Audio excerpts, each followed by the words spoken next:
everyone.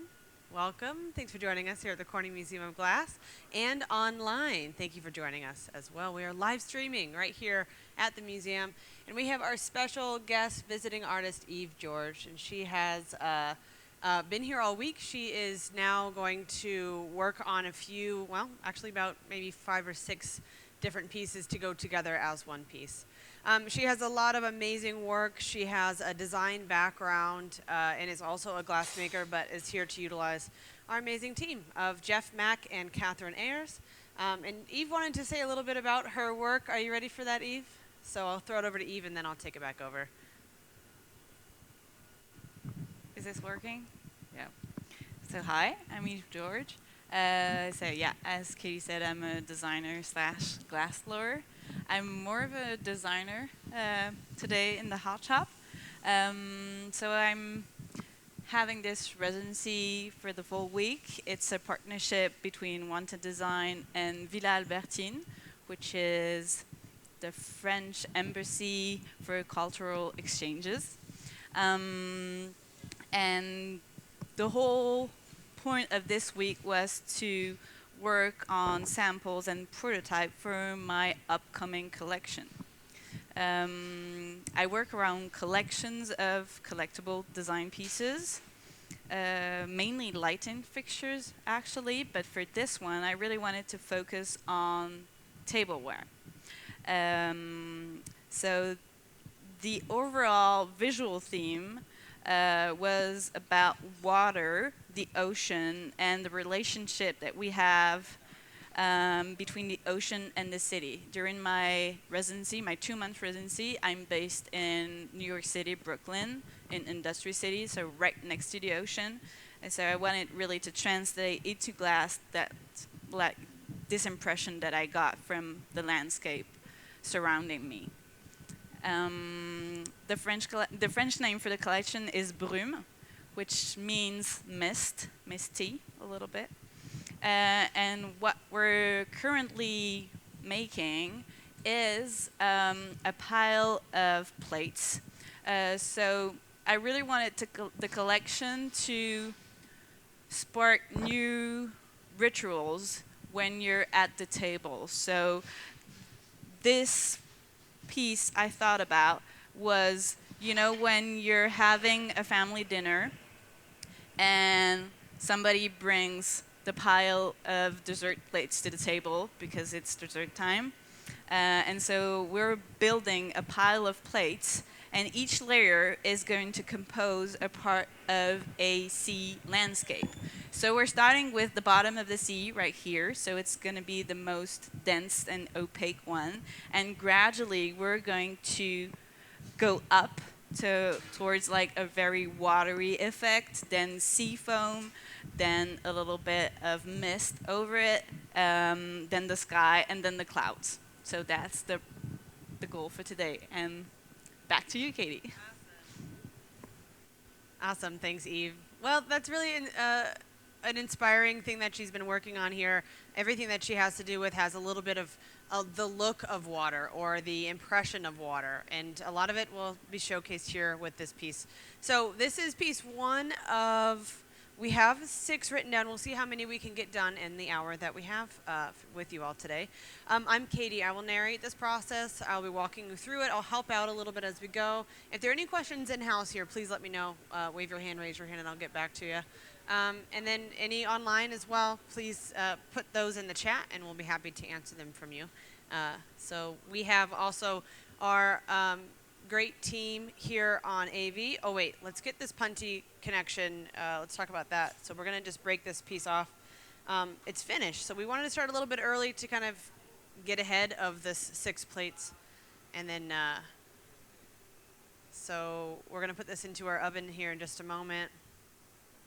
We're measuring it to make sure that they will all fit together. This is supposed to be and will be a set. So if we have some plates that are quite a bit off, it won't look as much like a set. So it looks like we might change that a little bit. So we have Alexis down here helping out with cameras. I believe we have Brad or let's see here. We'll figure out who else we have up there. But yeah, thanks everyone for being here with us on the team. helping out, but here we are. Let's get started. So that plate here is finished, and we'll put this away into our annealing oven, and then we'll start that process. We'll get more into what glass is and how it moves and how we manipulate it. We break it off that punty. We're going to add a little bit of some heat here to smooth that connection break off. We want to smooth it down. So we're going to open this oven right behind you two ladies are just fine. Catherine's going to put this away into the oven. Now this oven is set right now at about 960 degrees Fahrenheit, and it's a really great holding temperature for glass. And so everything we make is going to go into that oven. Everything that we have made today is in that oven currently, and then we'll turn it down over the course of about, for pieces like this, it depends really on the thickness. The thicker the glass is, the longer it needs to anneal for, because glass is an insulator. So most of the pieces that we've made today will probably be good with a 12-hour cycle. So we'll put that whole oven down on a 12-hour cycle. But if we make a small, thin cup and a really big, thick paperweight, we're going to have to go with the paperweight's timing in order for everything to cool down inside of that oven and everything to make it out. So you can't ever really over-anneal anything, but you want to at least anneal everything properly. So little team meeting about what's going to happen next. That was the seafloor. So we have a small little list here. We have also here in house, we have really great drawings. Eve's design, she is essentially a designer, so she has a lot of really amazing ways of showcasing her ideas and explaining them here on paper. So you can come check these out. You can come look at some of the things that we've been making throughout the week.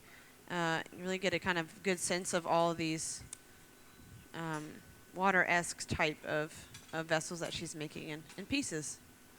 So I'll set those out for you a little bit. And we're now going to start. So if that was the seafloor plate, we're going to go with the wave. So this is going to be the water part. Yeah. So maybe a little bit above that seafloor. So this is kind of, we're going to work with some gray and some kind of smoky looks to the glass. A mixed overlay. This is that one. Swirl into different colors, and then we'll overlay it on, so it'll be clear with a bunch of colors streaked around in it. Okay. And that's what happens. Awesome. So Catherine here is picking up some of that color on clear glass. So here in the studio at the Corning Museum of Glass, and honestly most studios around the world, we start with clear glass in our furnace. And so our furnace here in the middle of the studio has the capacity for lots of glass. We have a 1,000-pound tank. And we gather a bit of that glass out at that 2,100 degree temperature. It moves like honey, and it glows. So as we gather it out, we want to make sure this glass stays on center and workable and on the pipe. If we don't stop, or if we do stop turning the iron, it'll fall off onto the floor. So that's really important to continue rotating the pipe. So Catherine had that little bit of glass. She's dipped it into some, this little mold here that has some color. So that's now stuck into that clear glass. She's going to go in and get a little bit more here. And then she's going to be able to twist those colors around and make a really nice smoky effect in that glass. Jeff over here has a gather of glass on the end of the iron. He's blown a bubble into it and is now going to start to let that cool down. So when building a vessel, you want to start with a small bubble, and then you can gather your material over top of that. So that's what Jeff is doing here. We can't get the amount of glass that we need for some pieces, depending on their size, with just one gather. So if you require more glass than what you can get with one gather, which really isn't a whole lot of glass, then you'll need to let the glass that you have cool down and then gather over it so you can add more material. Gather up a mass of glass. So with this bit of glass that Jeff has, he's waiting to let it cool so that we can actually overlay the color medley that Catherine's working on here. And so he's got a little bit of time while Catherine gooeys that one up. We have a lot of equipment here. There's a lot going on. So again, if you have any questions about anything, let me know. But I'll continue to chat about the process. We have our reheating chamber that Jeff is in right now. That's 2,100 degrees Fahrenheit as well. So we go into that oven. As our working furnace, we're able to work in this kind of centralized area, but also utilize the whole hot shop if we need to.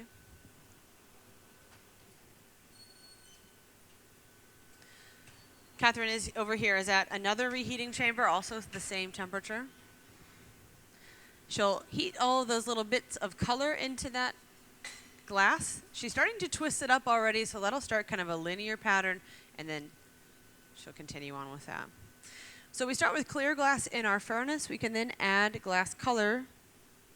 We first buy glass color from a manufacturer that makes it. There are a lot of ways to, a lot of formats to buy glass color in. One of which is called frit. It's little granules of crushed up glass color. This is one of the easiest ways and more kind of, I don't know, found a bit easier around the world. That stuff will stick onto the surface of a fresh gather of glass, so a hot gather of glass, and it melts right in. So then you have a nice coating of color. We're working a lot here with powders, and powders is just like frit, but finer ground. That stuff sticks onto the surface even easier, and you can get a really kind of fine coating of the glass. It can be sifted on. It has a nice look to it. And then also we have bar. So this is a chunk of glass color. It's basically a large ingot of it, so it's pure glass color. You can chop a chunk of this off. You can add it to the end of a pipe, or you can overlay it over a bubble like what Jeff is about to do with this color that she's preparing. So what we've done for this is we've gotten a bunch of these colors. We've chipped off little chips of bar color, and then we've stuck them onto the glass here. So this is another way that you can add glass color to a piece. And there are hundreds of thousands of ways, variations, of adding glass color.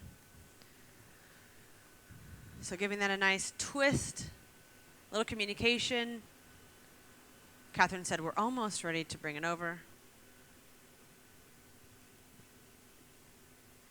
And then they'll bring it over to the gaffer. Jeff's going to be the gaffer for this demonstration, helping out. Well, I mean, technically, it's all Eve's work. So technically, Eve is the gaffer, but Jeff will be helping gaffing for Eve for this one. Yeah.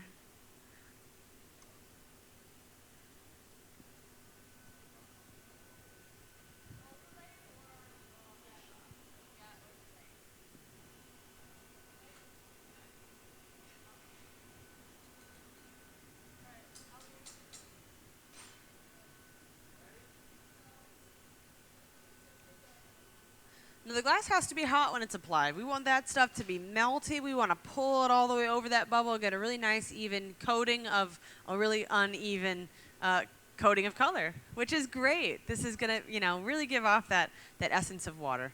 That's perfect. But we want this to at least be a little bit even. Or maybe not. This is what we're here to do. We're here to prototype and experiment. Earlier we did some pieces with some just gobs of glass added to the piece, and it was a bit lumpy, and it was kind of odd as glass makers to work like that, but it was really fun because it made a really nice impression.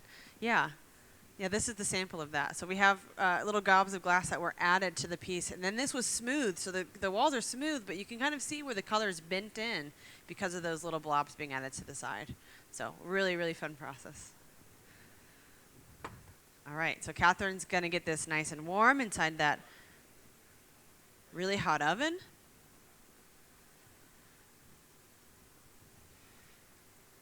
And then she's going to bring it over, bring it above the bubble, and stop turning. You see it wants to fall. Jeff's going to put it right onto the top there, and then cut that ball of glass right off.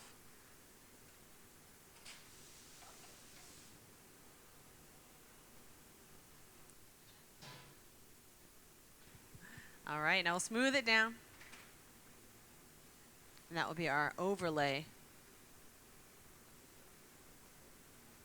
for this piece here.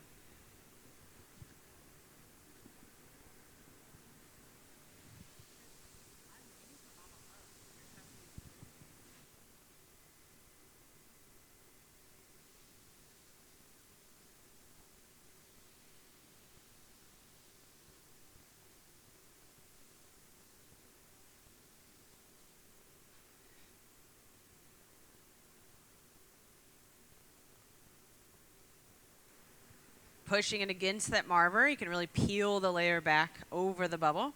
Now the rest of that glass on the pipe there is really just there to anchor the glass onto the pipe.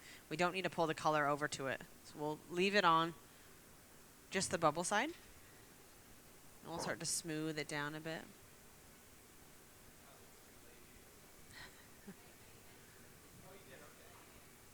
So back into our oven we go. We really want to solidify that. And then we'll gather over it. So again, building our mass, we'll need at least an extra gather over the top to create that plate.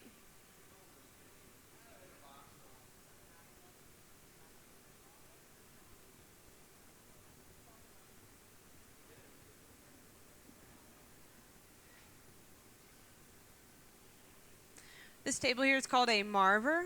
It's a really great tool to cool and shape the glass and also push and pull the glass.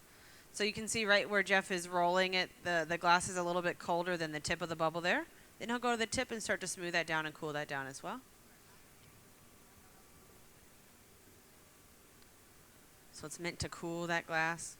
But earlier he pushed that glass using the marver too. It's a great tool. This one in particular is about 1 inch thick, so it really cools that glass off.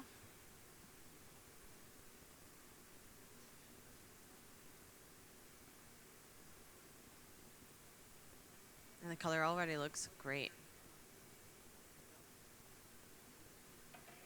Now we want to let it cool.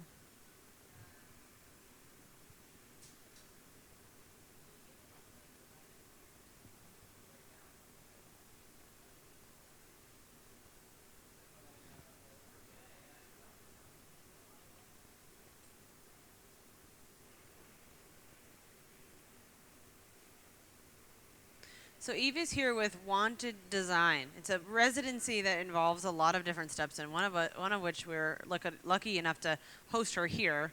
But she is here in the U.S. for about 2 months, so she's got a lot of steps or stops on her journey. So she's very excited. Yeah.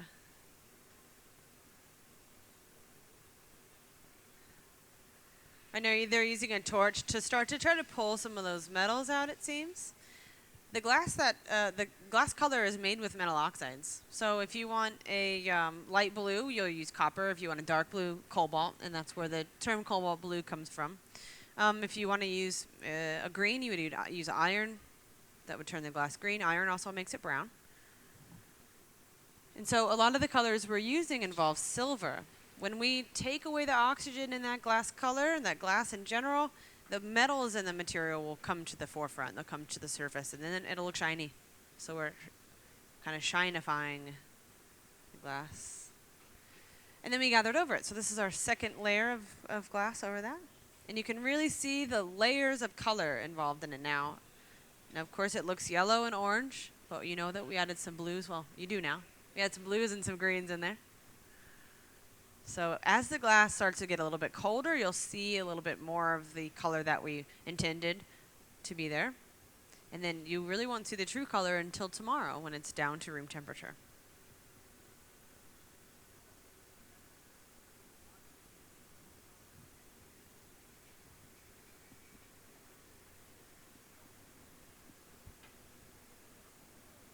So Jeff gets a quick heat, brings it back to the workbench, and then starts to cool and shape the outside with a wooden scoop tool. This tool is made out of cherry wood. We use cherry wood in the hot shop because of its lack of sap, so it doesn't stick into the glass. And we use wet wood when the glass is really hot, so fresh from the oven usually. Therefore, the glass won't stick to the wet wood because of the steam barrier between the two materials.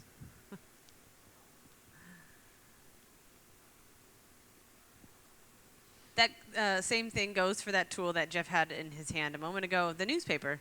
It's actually about 8 or 9 sheets of just folded up newspaper. We keep it wet just like the blocks. Same concept. We have a layer of steam in between the two.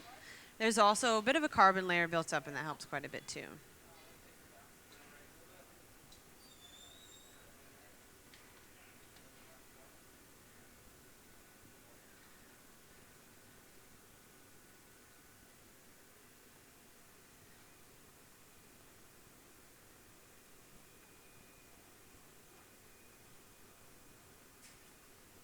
All right, Jeff's now cutting in a jack line. He'll squeeze a line in that glass, and that's where we're going to get this glass to break off of that blowpipe. The smaller that constriction line is, the weaker it will be. We put that in when the whole thing's hot, so we have a chance to get to it early. Look at that color. We're going for a smoky look, and I think think we nailed it.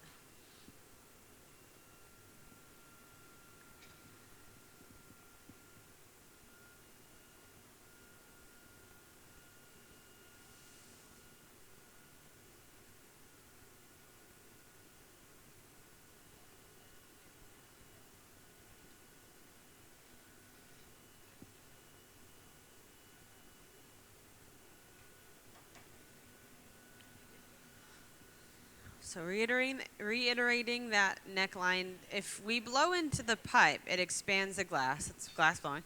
And when we do that, that neckline is going to expand as well. So we have to go back in and reiterate it, make sure it is in fact tight. So it'll stay small. And lots of measuring. When making prototypes and especially design work, you really want to make sure the specs all work out. We have lots of calipers, measuring a lot this whole week.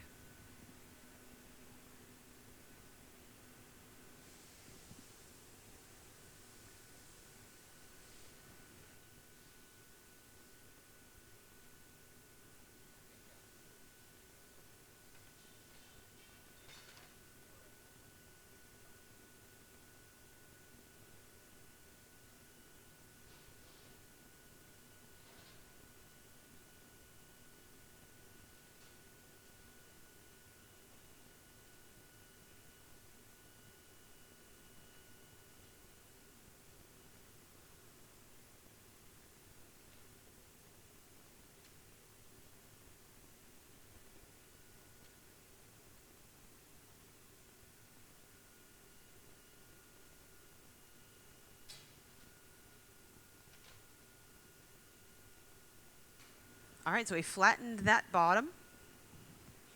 And now we're going to punty this and flip it over. So Catherine's going to prepare that punty with a little bit of glass there on the end. She's going to cool and shape it. She'll bring it over to Jeff, and Jeff's going to attach it to the bottom of the piece. Now, cooling it on that table reduces the strength between the connection, reduces the strength of the connection, I should say, between the punty and the vessel. So the colder that connection is, the weaker it will be. And if it's too hot, it will fuse together and we won't be able to get this plate broken free from the punty and into our annealing oven. So Catherine brings this over. They stick it on. Jeff sticks it right onto the bottom there. And then we're going to thermally shock that small constriction line to get it to break. To shock glass, you want to quickly cool it. Cold steel and a light tap is all you need. All right, so disconnected and on the punty side.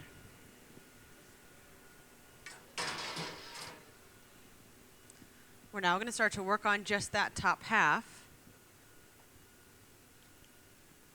And hi.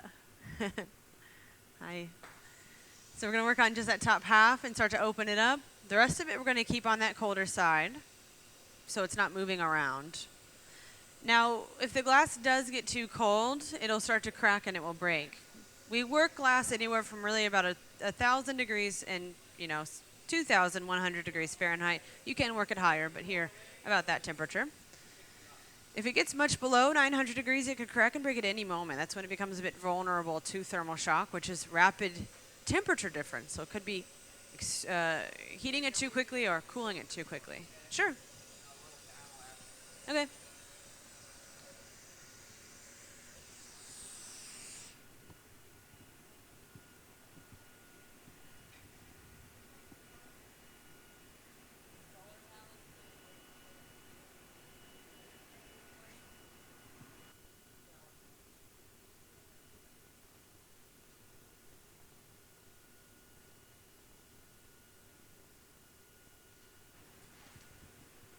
So in order to get that glass to break free, we work some thermal shock into the glass, and it should pop off right where we want it to go, right where that thermal shock went. So we can use it to our advantage, but we do want to make sure the whole piece does stay nice and warm. So we're going to cut a little bit of that glass off of the piece here. That just reduces the amount of glass that we have to work with there, so making it a little shorter. Or there might be some inconsistencies. It looked like there was a little clear we could get cut off.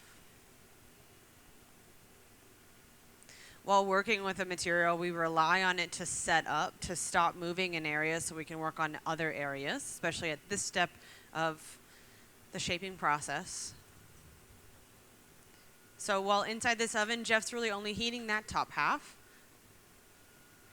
And because this is such a shallow bowl, he really doesn't have to go all the way into the oven to heat the entire thing. He just really wants to heat what he's heating, and then some residual heat goes back to the rest of it.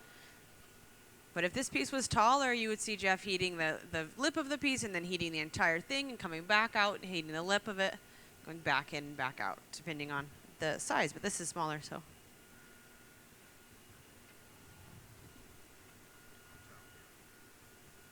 We'll start to open this up, and I'll just press this paddle against the lip. That keeps everything a little compact.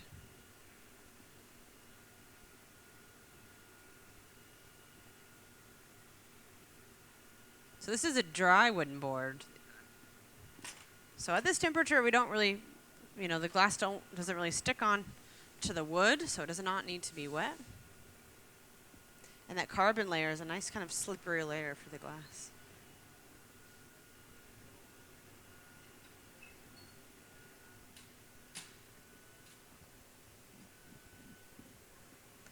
So while heating inside this oven, at this point, it can get a little squirrely. So when we heat this up, Jeff is being very conscious of how he's turning and where the heat of the glass really is. And as he starts to turn, if he turns faster, it starts to open up all by itself. Now that can be used to our advantage. Once again, we can utilize that tool. And Jeff can start to do that now. Look at this, spinning that out. And already we have a beautiful plate.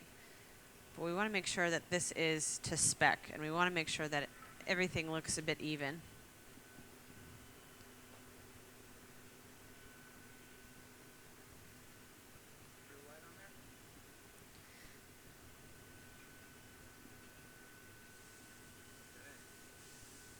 Awesome.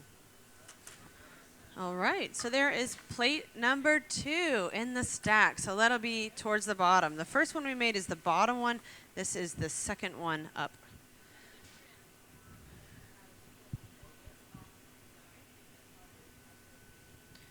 All right, they're looking at it, analyzing. I'm going to start to put some personal protective equipment on. So my voice is going to get a little muffled as I put a face shield on, but I'm going to make sure this is safe and sound inside that 900-degree oven. So I'll also make sure my eyebrows are protected. And I'll wear some Kevlar gloves so I can hold the glass in my hands and put it into that oven.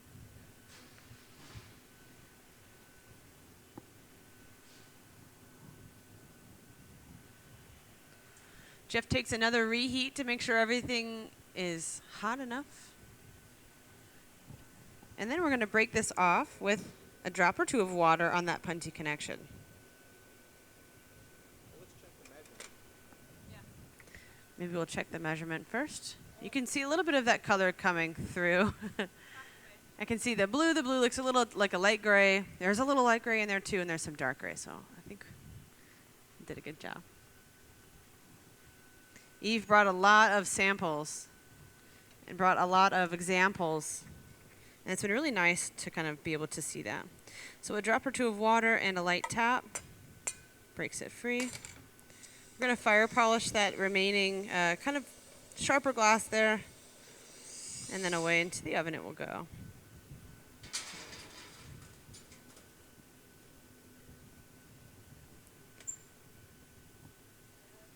So that'll go safe and sound.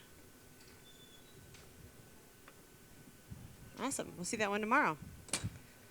We could give Eve a big round of applause for that. What do you say? Eve and Jeff and Catherine.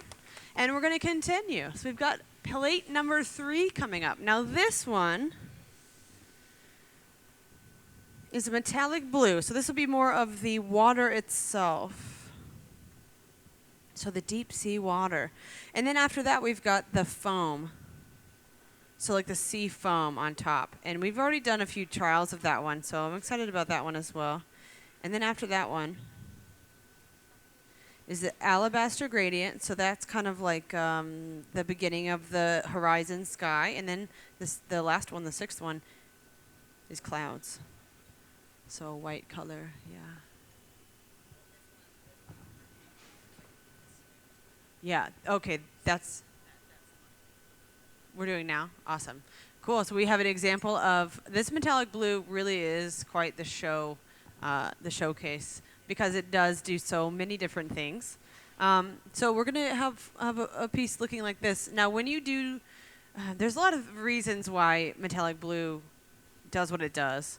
And it depends on how much of that color you put into your bubble and how much clear you put into your bubble and how much you blow that out. That generally has a lot to do with glass work and color addition in general. But with this one especially, not only is it blue, but also sometimes it's yellow and sometimes it's orange.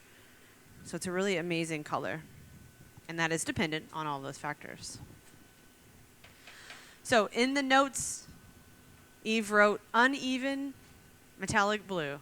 So we're going to make this uneven. And it's difficult. It is difficult to make this uneven when we are trained to make it as even as possible as glassmakers.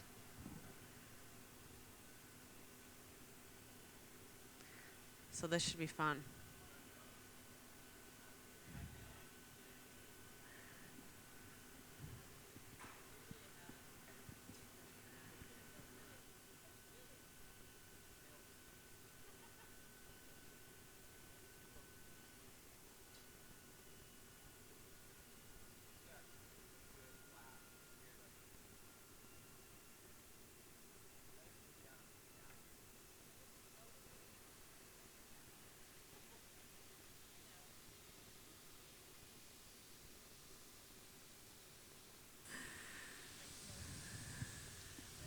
All right, so we're going to let this cool.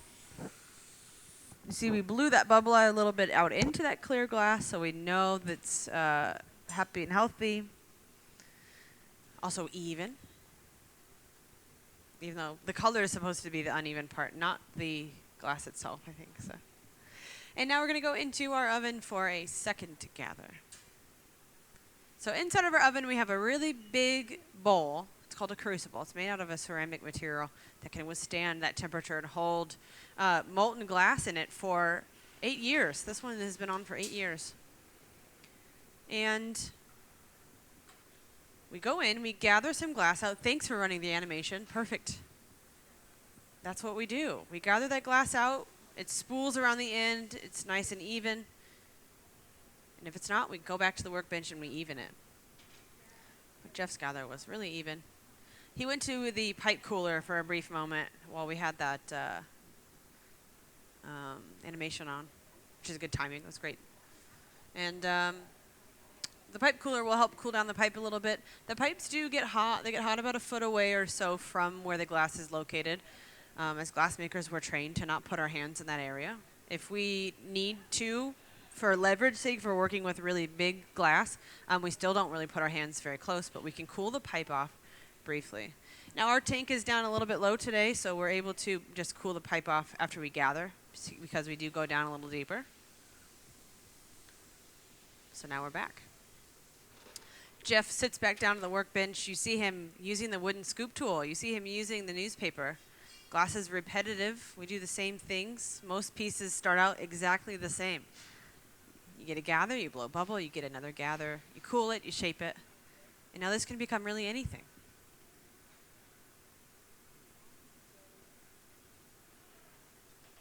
We'll start to make our constriction line there near the pipe. And it'll be really fun to watch this color as it starts to morph. This is a color that sometimes looks the way it will when it looks when it will be room temperature, but it's a tricky one.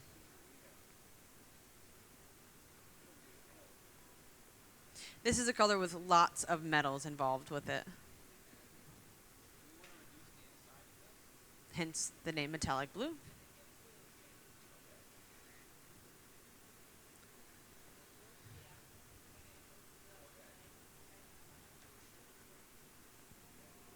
So start to squeeze that line in again.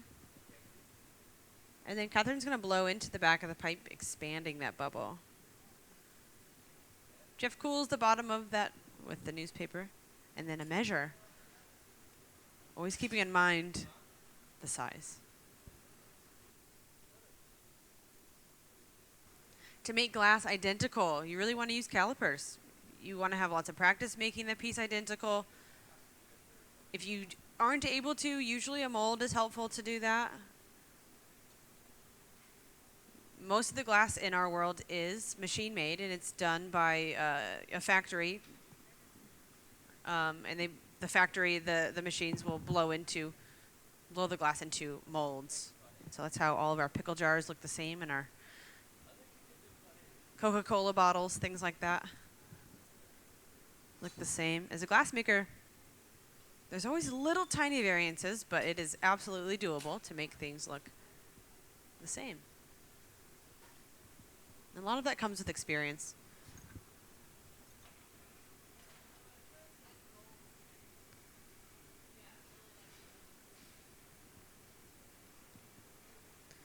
So just going to start to finalize the bottom there, pressing it down. He'll check the size.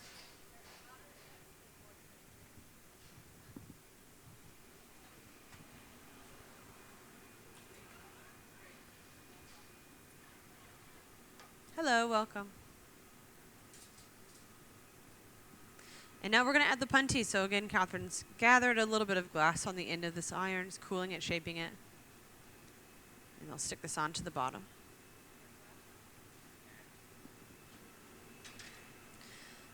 This color is also added directly onto the pipe, which means that when we open this bubble up, the color is directly on the very surface of the opened plate. And so later on, we can reduce that. We'll start to pull those metals through, like I mentioned earlier. Oh, we're not. No. Oh. Well, we're not going to do that with this one. That's fine. Eve did it with another bowl, so we could show that. But all right, so we've attached the puntee. Here comes the thermal shock. Cold steel, light tap. There's a little bit of that kind of weird smoky grayish coming from that blue.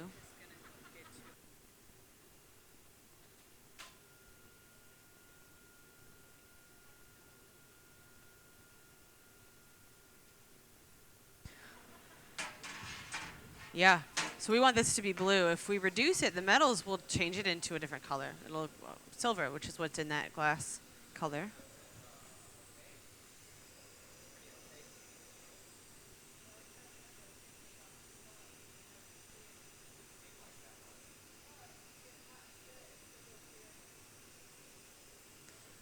This is a hot torch. This torch can go up to around 4,000 degrees Fahrenheit.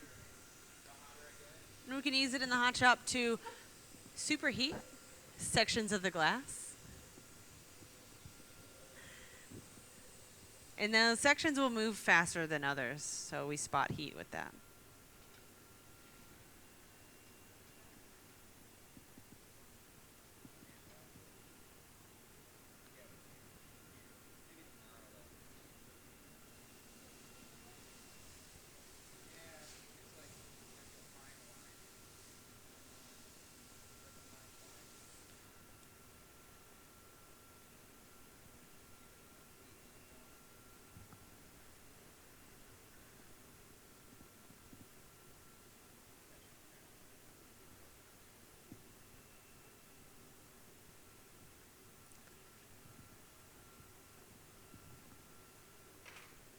So heating up the top half.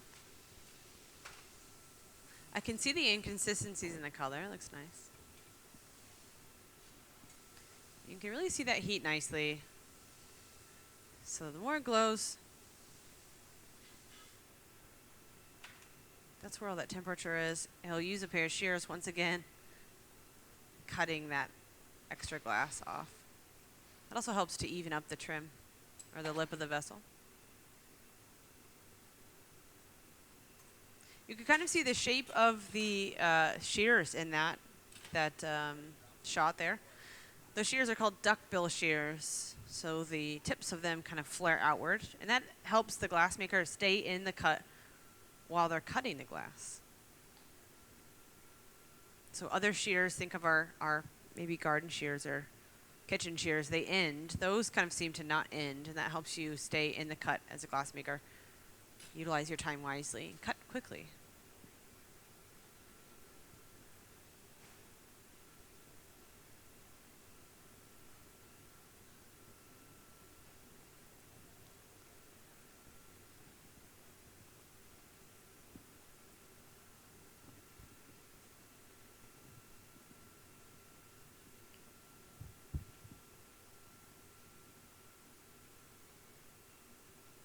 Now, what Jeff is looking for here when he's heating up the glass, he's not looking at the color. The whole thing, the whole oven in there looks hot. Everything in that oven looks orange, so we can't really see the color, but he can see the movement. And Jeff has been blowing glass for 30 years, so he knows when the glass is ready, especially here. He's been here at this the Hot Glass Show here for about 7 or 8 years. He's been using these ovens for a while.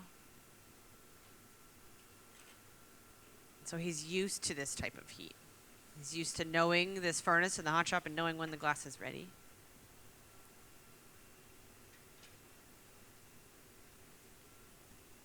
So here we go. We're going to start to open this up. And a really great way to do that, like I mentioned earlier, is that centripetal force, that extra bit of rotational force spinning that glass out.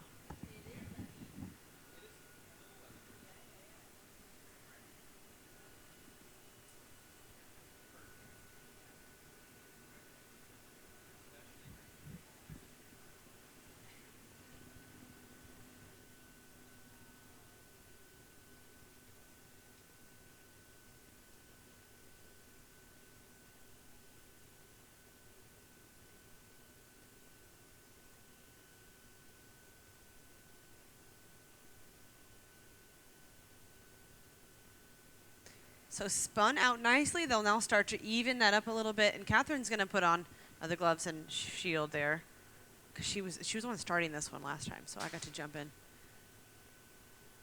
He'll even everything out, and then we're going to size check it.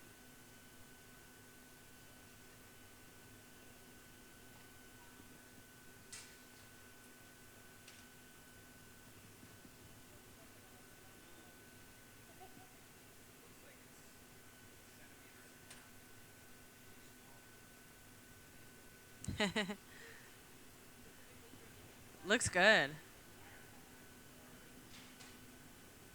All right, so plate number 3. Drop of water, light tap. That should break off.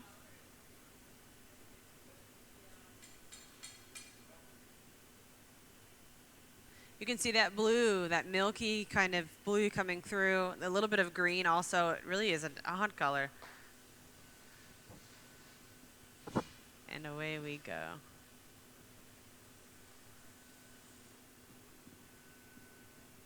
Nice. Thanks, Catherine.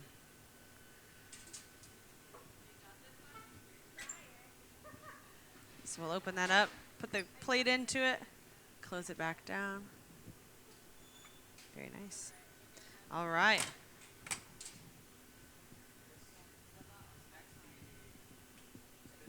Yeah. Okay. So the next is the white or the raw? Foam. Okay.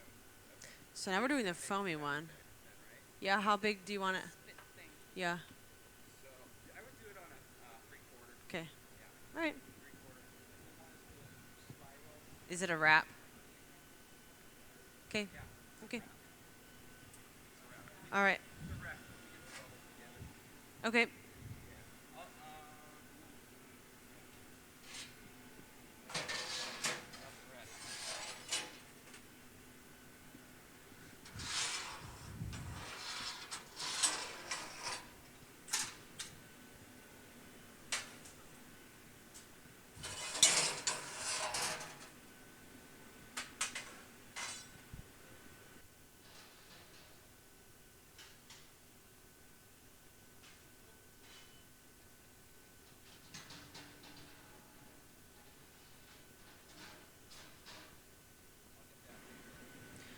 All right, so I'll start that bit over here while Jeff heats up a bit.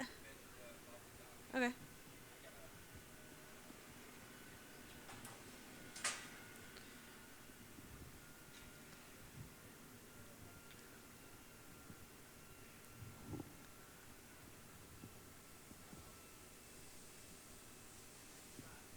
To make the foam, we've worked through a couple of options, and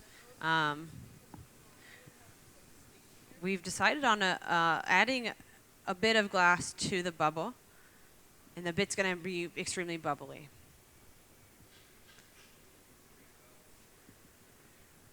So Jeff's going to start making the bubble first. He'll dive into the furnace again, gathering another layer.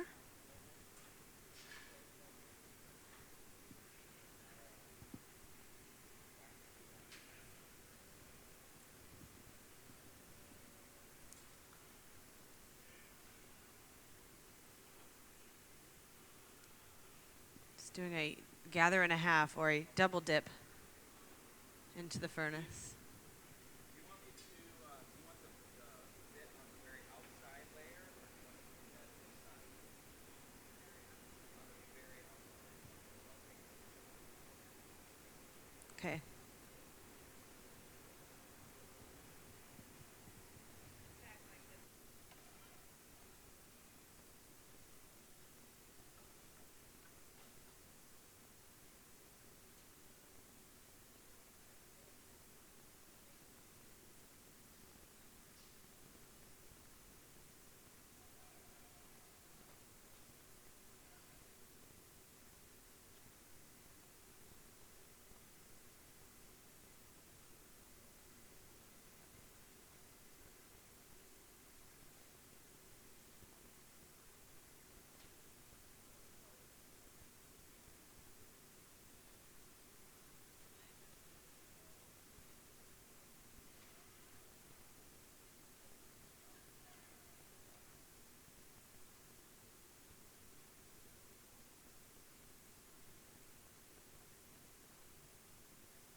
All right, so Jeff's going in for gather number 3. He did put a small bubble into that. And then we're going to add the bit to the very outside.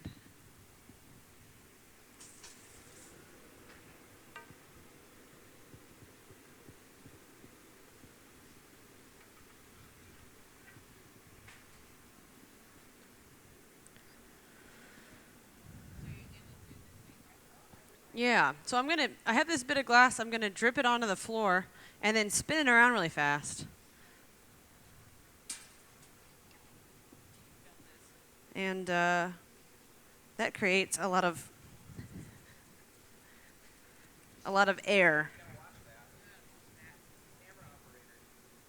I got it, look at it, it's great. What do you think? Thanks. Wow, what an honor. All right, we're gonna heat this up a little bit. Now a lot of that air is trapped in here, and that's a really good way that creates foam, all those bubbles. But if you heat it up too much, those really tiny layers of glass between all those bubbles will melt. So you don't want to overheat it, or I don't want to heat it. But I do want to make this into a shape that will be easy to apply as a wrap.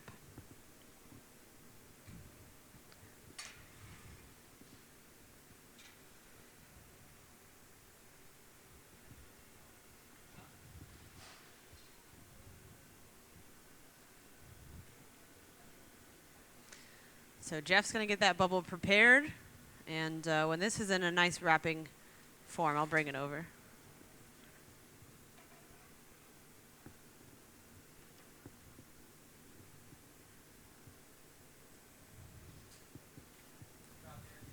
Yep, I can just grab some more heat.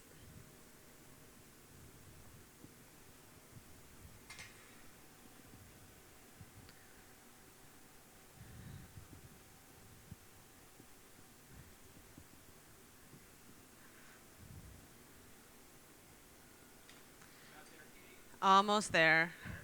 Not yet. A little extra heat will go the extra mile. Then I can bring it over. When making this bit, a lot of the glass gets pulled off of the iron too, so make sure that this doesn't come off when we bring it over. All right, so I'll go ahead and...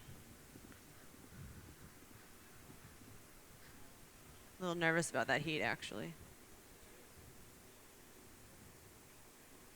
So there goes the foam. And then we'll go back.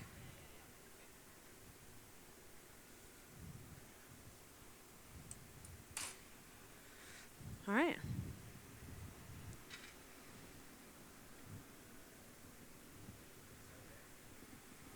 Any questions in the audience?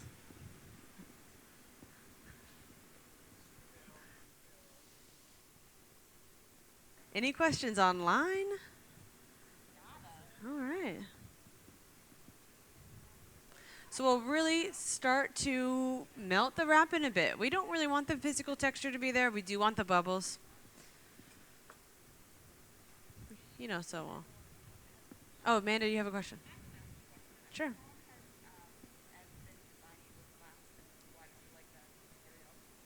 That's a good question. I'll have to ask Eve that question. Okay.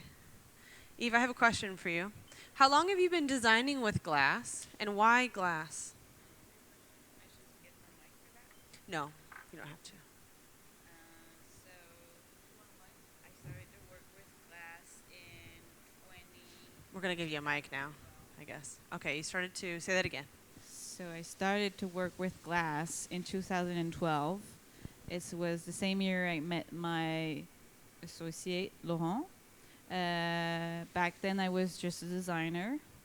And then a couple years later, I went through glass school myself and became a glass blower. And we have our own hot shop brand company since 2017. Awesome. Yeah. So that's Atelier George. Atelier Georges. Okay, that's a much better pronunciation. It's my last name. It's Yves Georges, but in French it's Yves Georges. Okay, and that's your website as well. Exactly. Okay, cool. So Yeah. we'll plug that website in social media and in the chats maybe. Cool. And why glass? Well, I had this awesome opportunity to be a resident, like a design resident, in this hot shop in France. With it's basically kind of the same context than here, but back then I didn't know anything about glass. And I think I was really drawn to first the fire, the material, and the movement also. And back then I thought, okay, that's gonna be my job. So quit being a designer and went into glass, and now I hybrid both, kind of. Nice. Wonderful. It's a great answer. Yeah, it's something that Eve had kind of told us a little bit about earlier as we've been chatting and visiting all week, is that it's difficult to be a designer with material that a lot of people don't really know about. So she decided to take it into her own hands and work it out for herself. Awesome.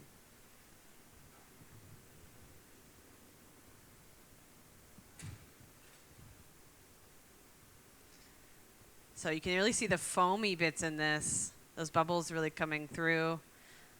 And just like Eve said, with the plate stack, she's gonna have them, visually you'll see them as a profile too. So they're supposed to be used, so they're utilitarian, but you'll also be looking mostly at the profile as that stack is brought to your table.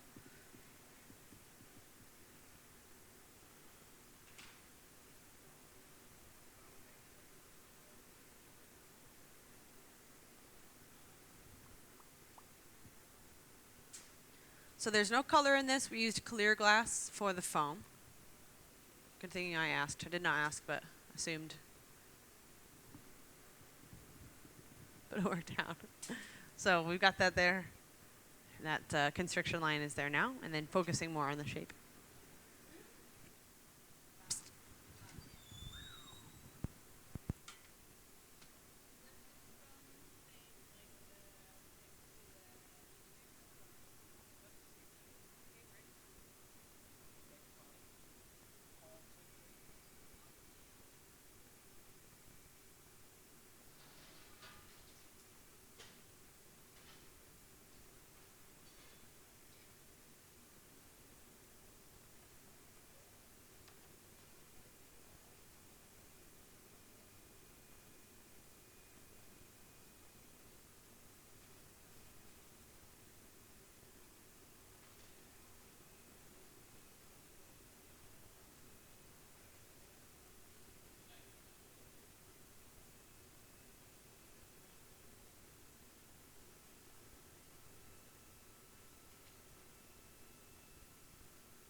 All right, punty time. So we'll add the punty to the bottom of the piece. And this one goes until 4:30, I believe. So we'll end this one, and then that will be the end of our broadcast. Yeah. And then, yeah. Exactly. Yeah. Oh, yeah. Then this guy, yeah, we'll do this guy. I believe on social media we'll be posting the complete set so we can all see it and watch how it all fit together. All right, so punty has been attached. And cold steel, light tap, breaks it free.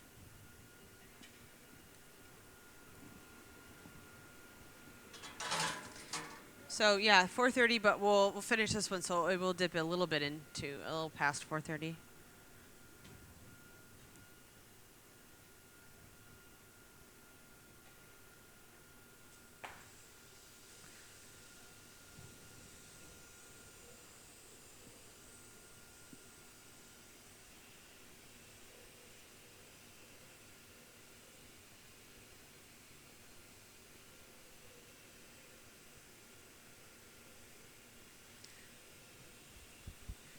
You can really see the foam in that shot. Lovely. Isn't that cool? Eve also wanted to play in a little bit with the clearness. You know, water isn't all foamy, so have just a stripe of foam go through.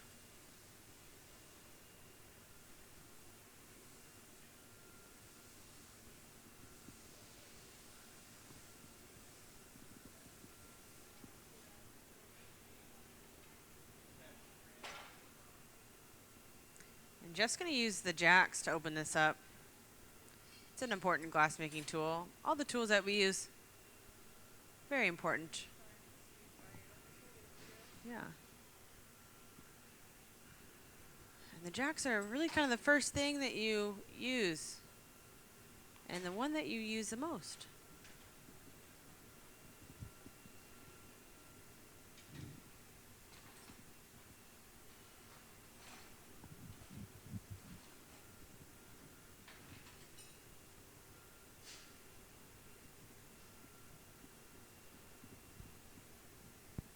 And back into the oven again, wanting to really heat the top half. You can see exactly where Jeff is putting this into the oven. It matters. Every placement of where this is in the oven definitely matters.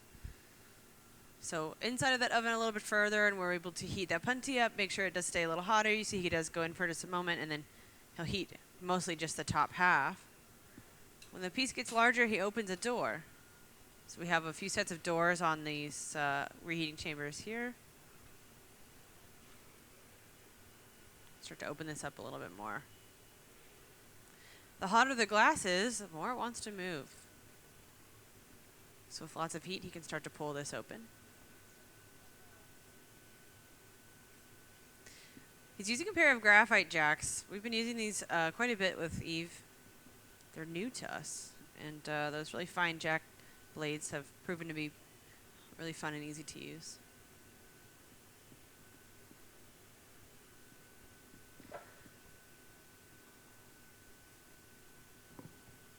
So here we'll start to work that heat in again and open this up with a little bit of turning faster, rotational force.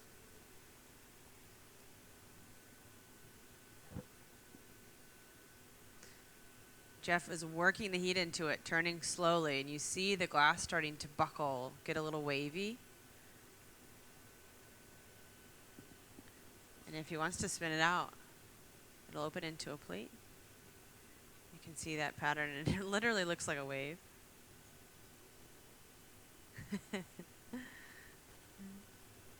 It's really nice to see Eve's excitement as we make these things.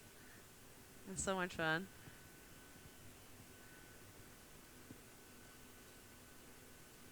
Awesome. So Catherine will press against the lip, and then that gives Jeff a chance to kind of push against the board. That makes for a nice plate. All right. So we'll put this into our oven as our final plate. We might use the other oven since this one seems full. Oh, nope, we've got plenty of room. Oh, we've got an audience question, yeah. Since these are made for desserts, are there any French desserts specifically that Eve has in mind for them? Oh, since these are made for desserts, are there any desserts that Eve has in mind for the plates? What do you think? Earlier she had ice cream in mind for these little ice cream bowls, but what about these? Yeah. Fruit or cake? Is there anything specifically from France that you like to eat on plates?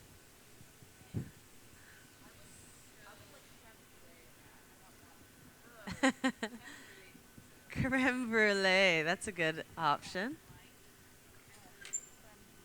Creme brulee. All right. There's our final plate. Great job, team. Great job, AV team, as well. Thank you, everyone online, for joining us, and everyone in our audience here at the museum for joining us as well. That is it for our broadcast. Check out Eve George's website. Her whole studio is there, and all of the different objects that she's making is really, really quite amazing. So yeah, thanks everyone for joining us. Have a great night. Thanks again.